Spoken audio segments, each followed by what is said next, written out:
আজ থেকে স্বামী স্ত্রী নন লেগ স্পিনার যজুবেন্দ্র চাহাল এবং ধনশ্রী বর্মা বিবাহ বিচ্ছেদের মামলায় অবশেষে অনুমোদন দিল বম্বে কোর্ট। 2020 সালের ডিসেম্বর মাসে দম্পতির বিবাহ হয়। 2022 সালের জুন থেকে তারা আলাদা রয়েছেন। এবছরের ফেব্রুয়ারিতে বান্দ্রা পারিবারিক আদালতে যৌথভাবে বিবাহ বিচ্ছেদের আবেদন জমা দেওয়া হয়।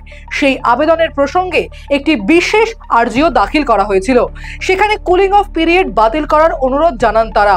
হিন্দু বিবাহ আইন অনুযায়ী ডিভোর্সের আগে কুলিং অফ পিরিয়ড বাধ্যতামূলক। দম্পতিকে পুনর্মিলনের সম্ভাবনা বিবেচনা করার সুযোগ দেওয়ার এর আসল উদ্দেশ্য।